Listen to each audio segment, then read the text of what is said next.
अस्सलाम वालेकुम, मेरा नाम मोहम्मद वकार अतीक है। मेरा ताल्लुक कनेक्ट रियल एस्टेट से है। बहुत अरसे के बाद गोल्ड बेचने की बात हो रही है, डॉलर बेचने की बात हो रही है, गाड़ियां जिन जिन लोगों ने गाड़ियों में इन्वेस्टमेंट की हुई थी वो बेचने की बात हो रही है। कान थक चुके थे सुन सुन के कि गोल्ड का रेट क्या चल रहा है, डॉलर का रेट क्या चल रहा है, प्रॉपर्टी की कोई बात ही नहीं कर रहा था।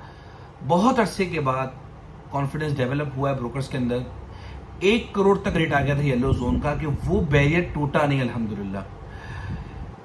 इस हद तक मार्केट मैच्योर है। मैंने कहा था मार्केट क्रैश नहीं हुई। 40% 50% तक मार्केट अगर नीचे चली जाती तो शायद मैं कह सकता था कि मार्केट क्रैश कर गया, लेकिन अल्हम्दुलिल्लाह इस मार्केट को किसी की सपोर्ट की जरूरत नहीं है। ये वर्ड समझ रहे हैं, सपोर्ट बहुत फेमिलियर लफ्ज है। ये जो बचकाना मार्केट्स है ना, जिसे मैं इमेच्योर मार्केट्स कहता हूँ, खास तौर पे स्टॉक मार्केट, बहुत मुझे बुरी लगती है ये मार्केट। उसे सपोर्ट की जरूरत पड़ती है। आपने कई दफा सुना होगा 40,000 रुपए की वैल्यू पे सपोर्ट की जरूरत पड़ गई और सपोर्ट आ गई। ये बात सुनी होगी ना आपने। तो म्यूचुअल फंड्स की तरफ से, बाकी दूसरी कंपनीज की तरफ से उनको सपोर्ट मिलती है और फिर परचेजिंग स्टार्ट होती है। अल्हम्दुलिल्लाह यहाँ ऐसा नहीं है कि यहाँ किसी की सपोर्ट हो, किसी न किसी इन्वेस्टर की, या ये 5 से 6 लोगों के दरमियान ये घिरी हुई मार्केट नहीं है। एंड यूजर यहाँ पे आते हैं, वही डिसाइड करते हैं कि आप कब हमने परचेस करना है, कब रेट नीचे आ चुके हैं। कोई एक जगह की जो है वो बात नहीं होती कि 6D का रेट बढ़ रहा है तो मैं बढ़ ही जा रहा है। सट्टा ऐसे नहीं चलता। 6D का रेट बढ़ता है तो फिर साथ साथ 9C का भी बढ़ता है। इस हद तक मैच्योर मार्केट है ये। अच्छा, अब आगे चले, हम बात करते हैं 1.5% बढ़ने की इंटरेस्ट रेट की। बहुत बातें की जाती है इंटरेस्ट रेट की। जो बातें करते हैं ना इंटरेस्ट रेट की, मैं उनसे बात करूंगा। आज से 1 साल पहले बैंकिंग चैनल्स के चेक कीजिए कि कितने वहां पे प्रॉफिट्स हैं और आज कितने प्रॉफिट्स हैं। कितने वहां पर डिपॉजिट्स होते थे और आज कितने डिपॉजिट्स हो रहे हैं। कितने लोग उनको राब्ता कर रहे हैं। जब मैं बैंकर से राब्ता करता हूं तो मुझे एज सच वो सिचुएशन, वो पिक्चर नजर नहीं आती जो पढ़े लिखे लोग समझाते हैं मुझे कि अब पकार 15% हो गया है, 16% हो गया है, 1.5% बढ़ने जा रहा है, प्रॉपर्टी को बेच के लोग यहां पर कन्वर्ट हो जाएंगे। बातें तो की जाती है लेकिन ऐसा होता नहीं है। जो सट्टे के काम करने वाले लोग हैं ना, उनको टिक कर काम करने को जगह नहीं मिलती।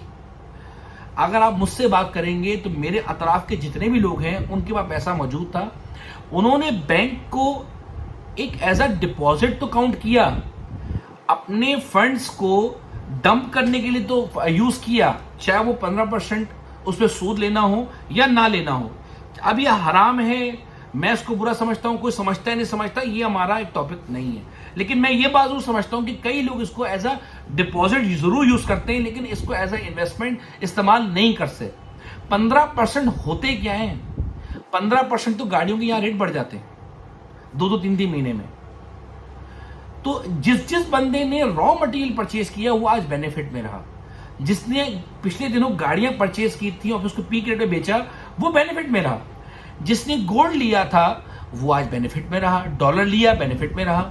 लेकिन जिसने भी बैंक में पैसे रखे सिर्फ, वो बेनिफिट में नहीं रहा। कोई आपको एक अपॉर्चुनिटी नहीं दिख रही, आप बैंक में पैसे जमा करा रहे हैं, समझ में आती है बात। यहीं तक बात समझ में आती है बस। लेकिन आप ये कह देंगे 16.5-17% पे आपको रिटर्न मिलेगा और आप सालों के लिए आप फिक्स करा दोगे पैसे, नहीं। मेरे ऑफिस में एक लड़का आता है, ना काम का ना काज का, ना उसने वर्किंग करनी है, ना जिंदगी में उसको कोई काम है, पैसा बहुत है उसके पास। एक प्लॉट बेचा और बैंक में डिपॉजिट कर दिए। अब ऐसे बंदों के लिए तो बैंक बहुत अच्छा है। ऐसे बंदों के लिए बैंक बहुत अच्छा है जिन्होंने कोई जिंदगी में काम नहीं करना, सुकून से घर में बैठ के काम करना है या घर में पड़े रहना है, सोते सोते रहना है। तो ऐसे लोगों के लिए तो बैंक ठीक है। लेकिन जो लोग काम करते हैं वो रॉ मटेरियल को देखते हैं, अपने एंड यूजर को जिन्होंने सामान देना है वो उसको देखते हैं कि रेट बढ़ने वाला है, वो चीज परचेस कर लो। कारोबार में जिस लोगों ने पैसा लगा के रखा उन सबको इस काम में बेनिफिट। मेरा एक दोस्त है, वो काम करता है केबल्स का। उसने मुझे बताया कि वकारी बहुत बेनिफिट मिला मुझे। अगर कोई चीज 100 रुपए की थी तो मेरे स्टॉक में थी, वो आज 120 रुपए की हो गई। टायर वाले से बात हुई, 1100 का आइटम था, आज वो 1300-1400 रुपए का हो चुका है। उसको बेनिफिट मिला वहां पर। तो ऐसे बहुत सी चीजें जिन्होंने अपने माल में डिपॉजिट किया हुआ था उनको बेनिफिट मिला। बैंकिंग चैनल से मेरा एक इख्तलाफ है। हमारे यहाँ इस मुल्क में बैंक को इतना अच्छा नहीं समझा जाता। बहुत से लोग 1.5% बढ़ जाए या 2% बढ़ जाए, स्टॉक मार्केट में, म्यूचुअल फंड में जिन्होंने इन्वेस्ट किया हुआ है, जिन्होंने डिविडेंड में फंड इन्वेस्ट किया हुआ है, उनको जरूर फर्क पड़ता है, लेकिन प्रॉपर्टी वालों को इससे कोई फर्क नहीं पड़ता। गोल्ड के रेट नीचे आने लगे, डॉलर के रेट नीचे आने लगे, डायरेक्ट इफेक्ट पड़ा प्रॉपर्टी पे। प्रॉपर्टी में परचेजिंग स्टार्ट हो गई है, मनपसंद जगह पे चीज नहीं मिल रही। 62.5 लाख में 15 में प्लॉट मिल रहा था, आज नहीं मिल रहा। अली ब्लॉक में 3,000-4,000 की सीरीज 69 तक कोड होने लगी थी मुझे, अब नहीं मिल रही। पेशेंट 41 मुझे 52 लाख में कोड हो रहा था, अब नहीं कोड हो रहा। 1,25,00,000 में 38 कोड हो रहा था, अब नहीं कोड हो रहा मुझे। 2.5 करोड़ में पेशेंट 7 कोड हो रहा था, अब नहीं कोड हो रहा।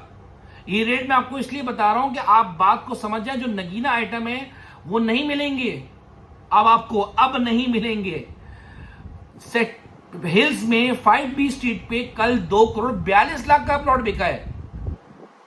236 भी 2,42,00,000 रुपए का। आप इमेजिन कर सकते हैं क्या रेट किस रेट में बिका है इस मंदी में। और एक बात ही मैं वाजे करता चला हूं कि इस हद तक मार्केट मैच्योर है कि आप लोगों से मैं सुनता आ रहा हूं। एक पार्टी को मैंने कोट किया 2C का 1,10,00,000 में कॉर्नर का प्लॉट, मुझे क्या ऑफर देते हैं 90 लाख रुपए की। ऐसी कोई कंडीशन नहीं है मार्केट की। अगर आपकी नजर में, आपकी सोच में ये आपके जहन में आ रहा है कि मार्केट इस हद तक गिर चुकी है कि हम 20-20 लाख नीचे की ऑफर देंगे, तो नई मार्केट इस कंडीशन में नहीं है। एक बात। दूसरी बात बहुत अहम है, जब डॉलर बढ़ रहा था तो प्रॉपर्टी नीचे आ रही थी, डबल बेनिफिट था, आपको जहन में रखिएगा। अब अगर रुपी स्ट्रांग हो रहा है तो वहीं प्रॉपर्टी के रेट भी अब रुक गिरना बंद हो गए हैं। और कल तो येलो जोन में लाख 2-2 लाख रुपए बढ़े भी हैं। तो ये डबल इफेक्ट से बचे। अगर किसी ने प्रॉपर्टी परचेस करनी है लॉन्ग टर्म, 4-5 साल या 10 साल के लिए, राइट टाइम है। जिसने भी 240 में डॉलर कन्वर्ट करवाया है वो आज बेनिफिट में ही है ना। जिसने 72 रुपए 70 रुपए में धर्म कन्वर्ट करवाया है वो आज बेनिफिट ही उठा रहे हैं ना। एक तरफ से तो उनको बेनिफिट हो ही रहा है 100%। तो ये वो मौका दोबारा नहीं आने वाला। कुछ नहीं पता कि मार्केट कितनी जल्दी अपने आप को कवर कर जाए। पेशेंट 15 में 70 लाख रुपए तक की बातें हो रही हैं। जब मार्केट बढ़ती है तो फौरन बढ़ती है, आपको वक्त नहीं लगाती, क्योंकि नीचे भी उसी तेजी से आई है।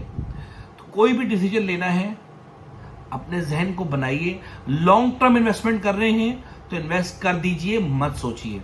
हाँ, ये बात भी जहन में रखिए कि ये अभी भी वो टाइम है कि आप पार्टी के नाम से पे ऑर्डर देके, चेक देके परचेज कर लें, मीटिंग करके चीज परचेज कर लें। कल प्लॉट जो बिका है इसका मीटिंग करके बिका है। इसी तरह से पेशेंट 15 का एक प्लॉट बिका है, मीटिंग करके बिका है। आपकी मर्जी के मुताबिक प्लॉट मिल सकता है, आज भी वक्त है। लेकिन जब तेजी आती है तो आपके पास टाइम नहीं होता इन सब चोचलों का। ये बात समझ लीजिए। नए लोगों के लिए एंट्री मुश्किल हो जाती है जब मार्केट चल पड़ती है। अभी भी मार्केट में ऐसी कंडीशन है। शॉर्ट टर्म ट्रेडिंग वालों के लिए मैं बात नहीं कर रहा, 6-8 महीने के लिए बात मैं नहीं कर रहा। मेरा बात हमेशा फोकस ही 4 साल या 10 साल वालों के लिए होता है। पूरी टीम का नंबर डिस्क्रिप्शन में मौजूद होगा। जज़ाकल्लाह खैर, थैंक यू।